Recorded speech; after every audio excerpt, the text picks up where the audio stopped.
When I find myself in times of trouble, Mother Mary comes to me, speaking words of wisdom. Let it be. These iconic words from the Beatles carry a profound truth, one that aligns perfectly with Buddhist philosophy. But what does it truly mean to let it be? How can we embrace life's challenges without resistance, let go of suffering, and find peace in the present moment? Today, we explore the Buddhist wisdom behind this simple yet powerful phrase and how it can transform your life. Understanding suffering and its causes.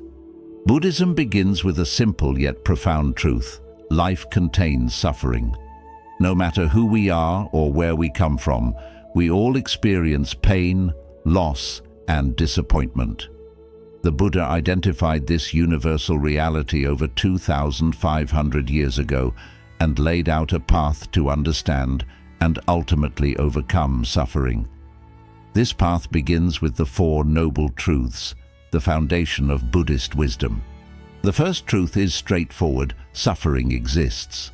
From physical pain to emotional distress, no one is exempt from hardship. But Buddhism doesn't stop there. It invites us to look deeper. The second truth explains that suffering has a cause, attachment, and craving. We cling to things, relationships, material possessions, even our own identities, believing they will bring us lasting happiness. But everything in life is impermanent. When we attach ourselves to something temporary, we inevitably suffer when it changes or disappears.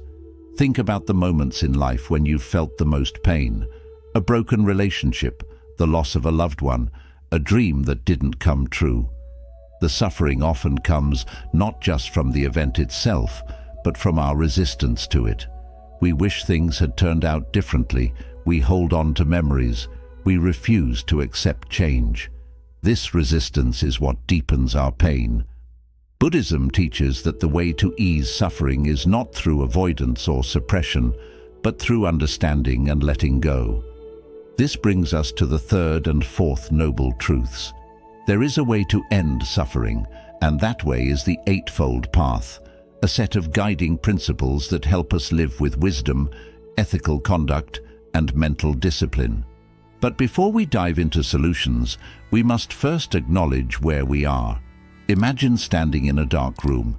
If you try to fight the darkness, nothing changes. But if you turn on a light, everything becomes clear. Recognizing suffering is like turning on that light. It allows us to see our reality and take the first step toward freedom.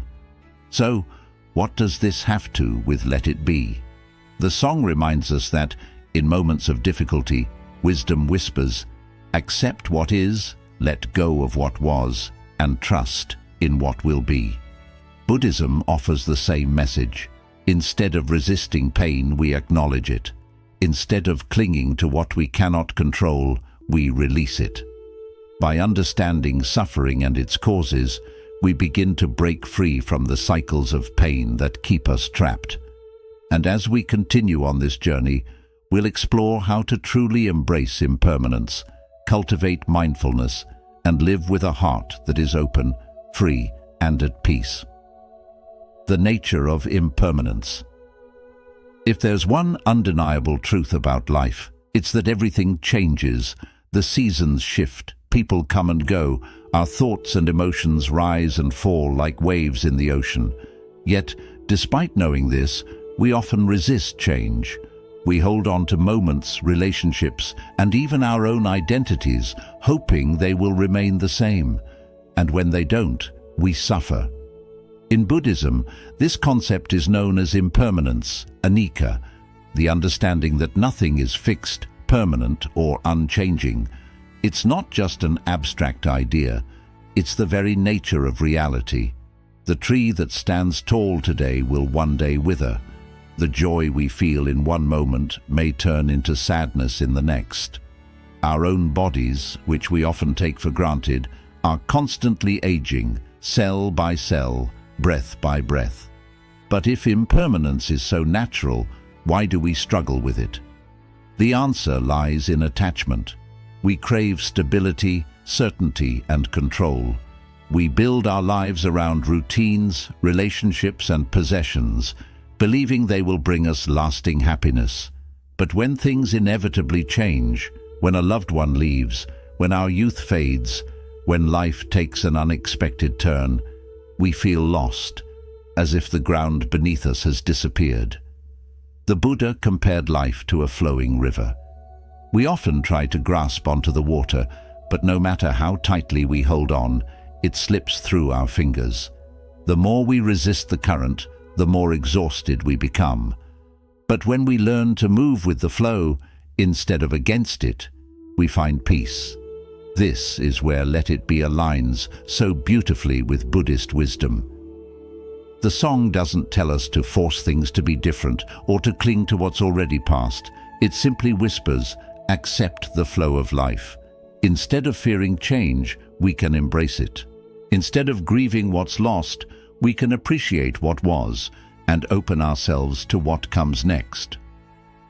One of the most liberating realizations in Buddhism is that impermanence is not something to be feared. It's what makes life precious. If everything were permanent, there would be no growth, no evolution, no new experiences. The fleeting nature of things is what gives them beauty. A sunset is breathtaking precisely because it doesn't last forever. A song moves us because it has an ending. A deep conversation with a loved one is meaningful because we know that time is limited. So, how do we apply this understanding to daily life?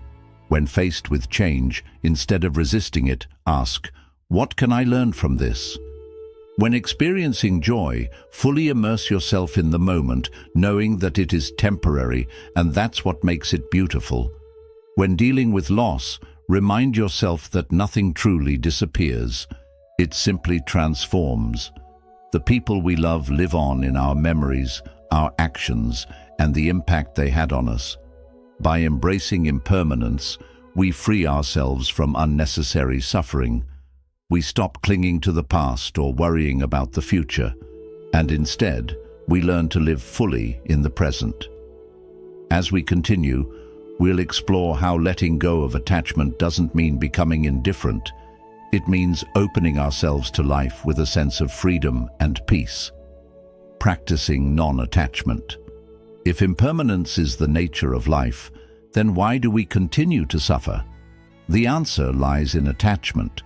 We cling to things, relationships, material possessions, even our own beliefs, hoping they will remain the same. But when they inevitably change, we experience pain. This is where the practice of non-attachment becomes essential in Buddhist philosophy. Non-attachment is often misunderstood. Many believe it means cutting ourselves off emotionally, living without love, or abandoning all desires. But in reality, non-attachment is not about rejecting life. It's about engaging with it fully, without clinging. It means loving without possessing, working without obsessing, and living without fearing loss. It's the ability to hold everything in life with open hands rather than clenched fists. Why do we cling? The mind seeks control. We believe that if we hold on to something tightly enough, we can prevent loss, pain, or change. This is why people fear endings, whether it's the end of a relationship, a phase of life, or even their own existence. Think about the times you've held onto something long after it was meant to go. A job that no longer fulfilled you, a relationship that had run its course, or an idea of yourself that no longer aligned with who you were becoming. The more you clung to it, the more suffering you created. This is where Buddhism invites us to shift our perspective. Instead of seeing non-attachment as losing something, we can see it as gaining freedom. When we stop clinging, we allow life to flow naturally. We begin to experience things as they are, rather than through the lens of fear, desire, or expectation. The illusion of ownership. Another reason we struggle with attachment is that we believe we own things, our possessions, our achievements, even other people. But in truth, we don't own anything, not even our own bodies.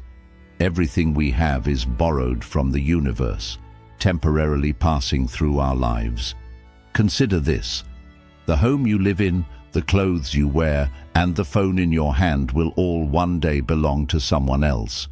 Even the relationships we cherish are not truly ours. The people in our lives are here by their own choice, not because we have a claim over them.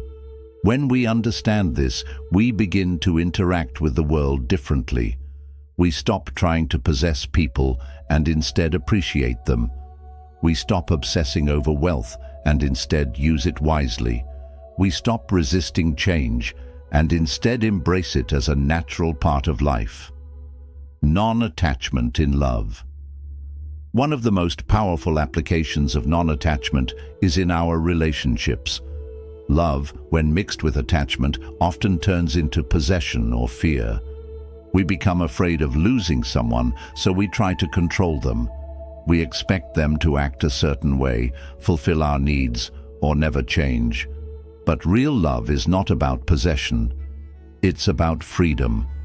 The Buddhist monk Thich Nhat Hanh once said, "You must love in such a way that the person you love feels free." This means loving without expecting anything in return. It means allowing others to be themselves rather than trying to mold them into who we want them to be. It means appreciating every moment with someone without fearing the future. Imagine a bird landing on your hand. If you try to hold on to it, it will struggle and eventually fly away. But if you let it rest freely, it may choose to stay for a while. Love works the same way.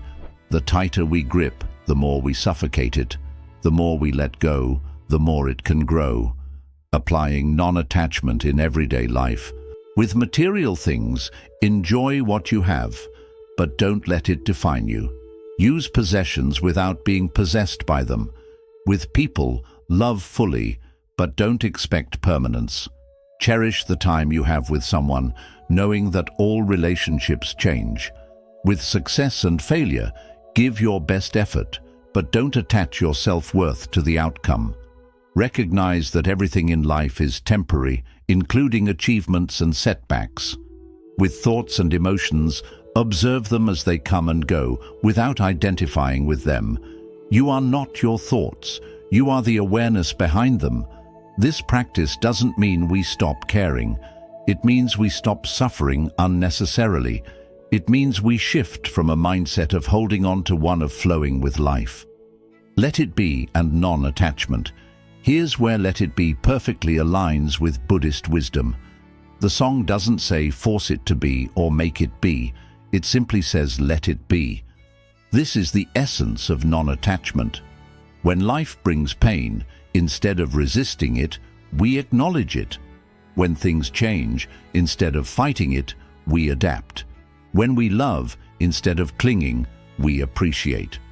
By practicing non-attachment, we don't become cold or indifferent. We become free. We engage with life more deeply, love more fully, and experience peace that is not dependent on circumstances. As we move forward, we'll explore another key ingredient in this journey: patience and acceptance. The ability to trust the unfolding of life, even when things don't go as planned. Cultivating patience and acceptance. In a world that moves faster every day, patience is often seen as a luxury. We want immediate answers, instant results, and quick solutions to our problems. But life doesn't always work that way. No matter how much we try to control events, delays happen, challenges arise, and things often take longer than we expect. Buddhism teaches that patience and acceptance are essential for inner peace. The more we resist the natural flow of life, the more suffering we create for ourselves. Instead of constantly struggling against reality, we can learn to embrace it as it is. Why do we struggle with patience? At the root of impatience is attachment to expectations. We have a mental image of how things should be, how fast we should succeed, how quickly people should change, how soon we should get what we want. And when reality doesn't match our expectations, we become frustrated. Think about the last time you felt impatient. Maybe you were stuck in traffic, waiting for a response from someone, or struggling with personal growth. What was really causing your frustration? It wasn't the situation itself, but your desire for it to be different. Impatience is a form of resistance. It's the mind saying, "This moment isn't good enough. I need the next one to be better." But when we live this way, we are constantly waiting for happiness instead of experiencing it. Acceptance, the path to freedom. One of the greatest teachings in Buddhism is that suffering comes not from what happens, but from our resistance to it. When we resist reality, we create inner turmoil. But when we accept things as they are, we find peace. This doesn't mean we stop striving for change or improvement. It simply means that instead of fighting against what is, we learn to work with it. Take, for example, the frustration of waiting in line. You have two choices: resist the situation, get angry, check your phone repeatedly, complain in your mind. Does it make the line move faster? It only makes you suffer more. Accept the situation. Use the time to breathe, observe your surroundings, or simply relax. The external situation hasn't changed, but your experience of it has. Now apply this to bigger things in life: a delayed goal, a challenging relationship, or a personal struggle. The more we resist, the more we suffer. But when we accept, we open the door to peace and clarity. Patience in personal growth. One of the hardest places to practice patience is with ourselves. We all want to grow, improve, and overcome our struggles, but deep change takes time.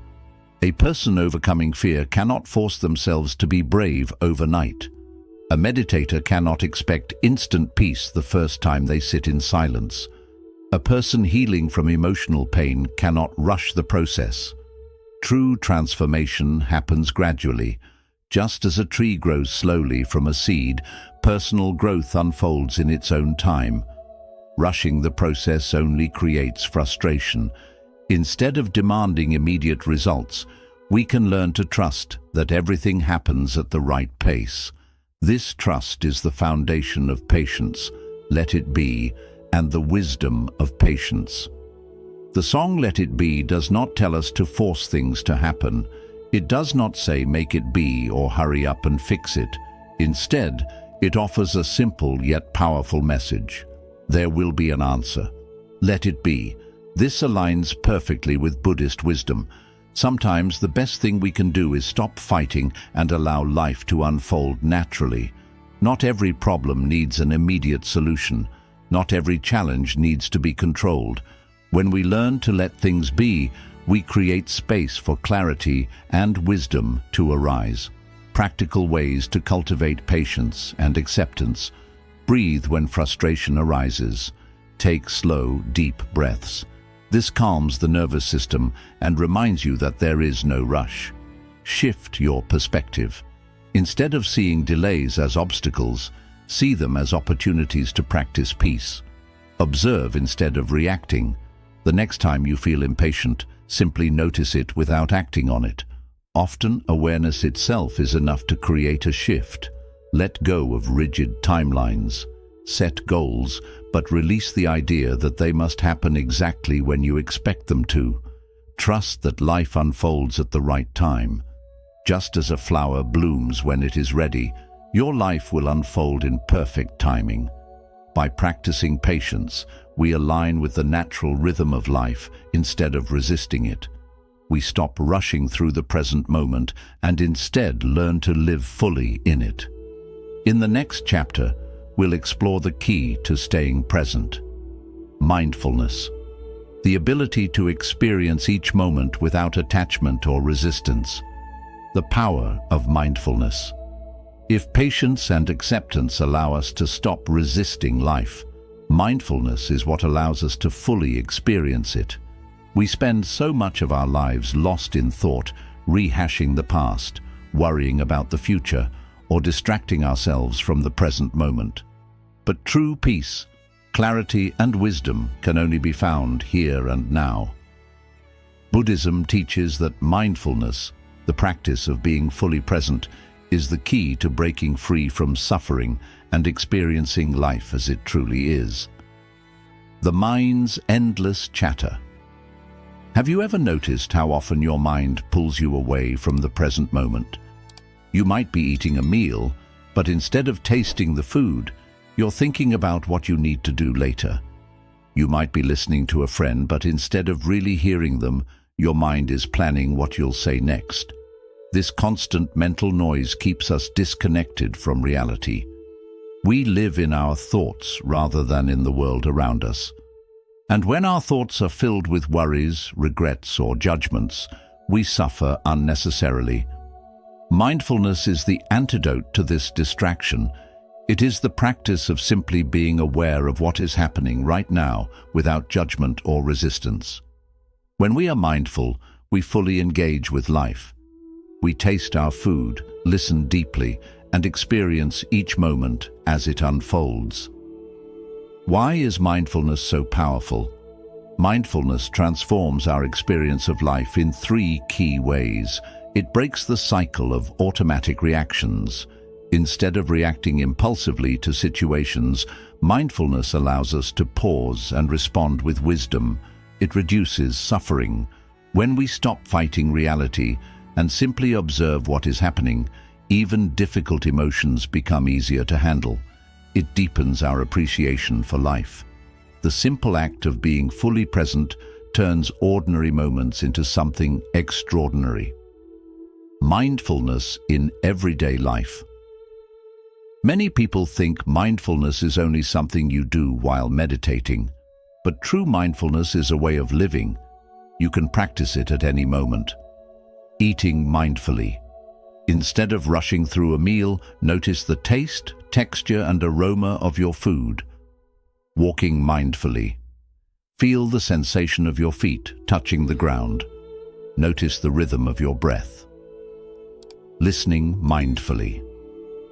Give your full attention when someone speaks. Listen not just to their words, but to their emotions. Breathing mindfully. Take a deep breath and feel the air entering and leaving your body. This simple act can bring you back to the present moment. Mindfulness isn't about changing your life. It's about fully experiencing the life you already have.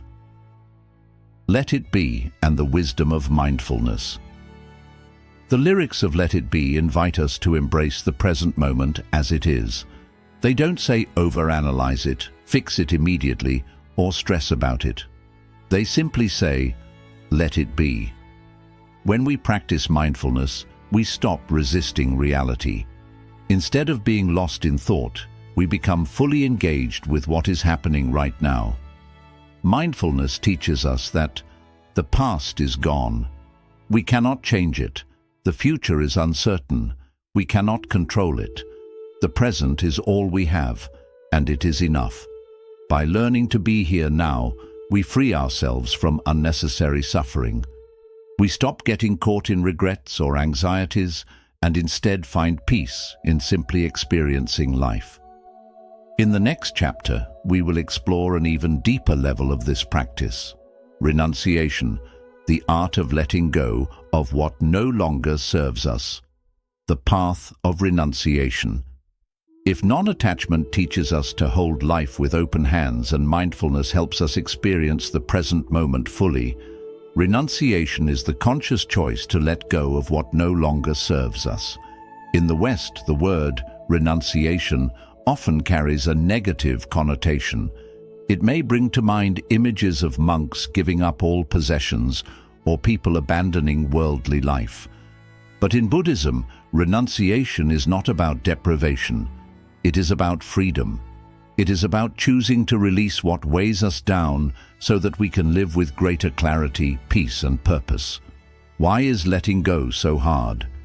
We hold on to many things: possessions, relationships, identities, beliefs, often without realizing that they are sources of suffering.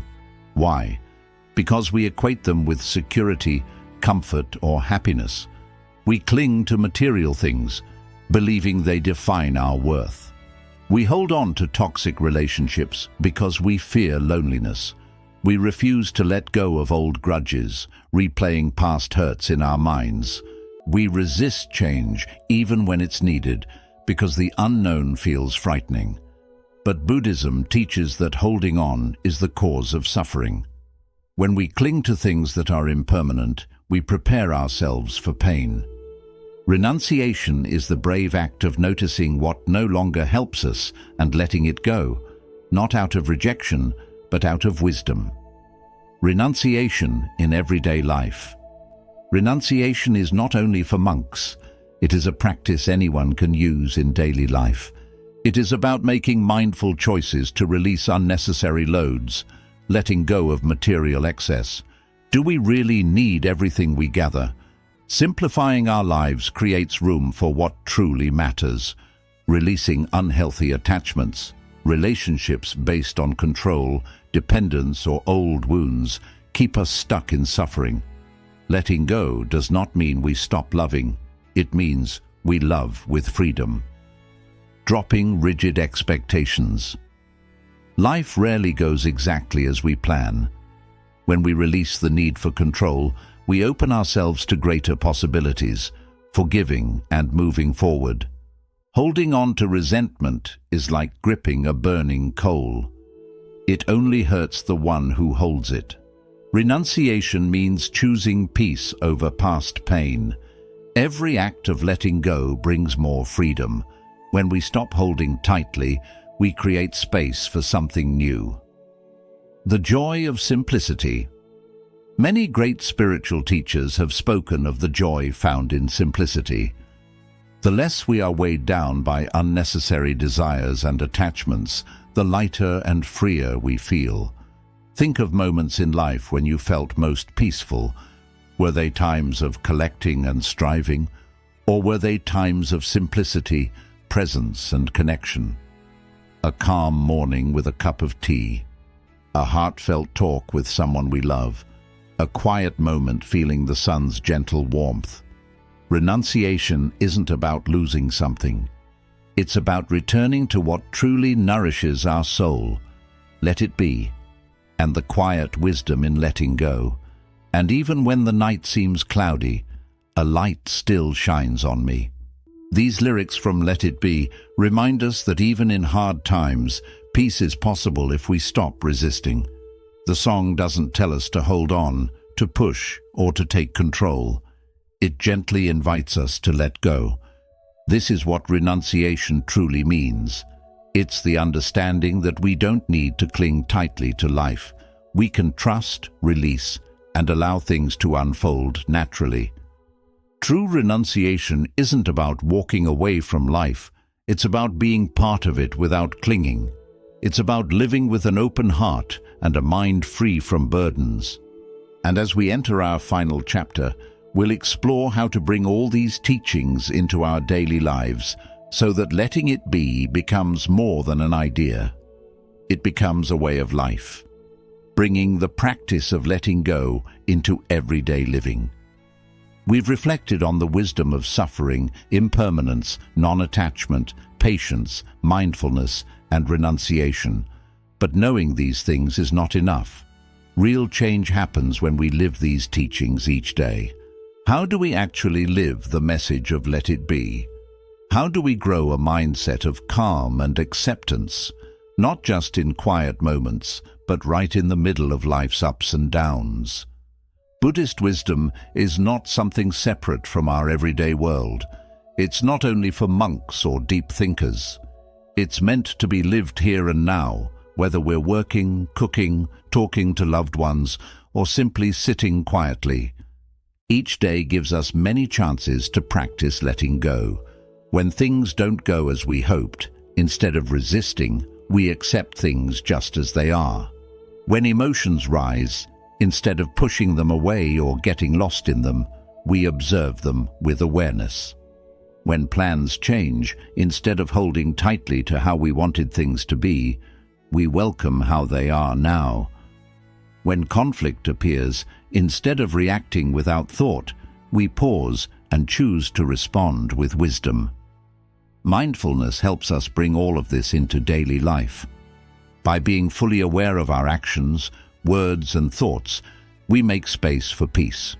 Even in uncertain times, letting go does not mean giving up.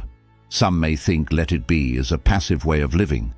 But letting go does not mean we stop caring. It does not mean we stop chasing dreams, working hard, or loving others.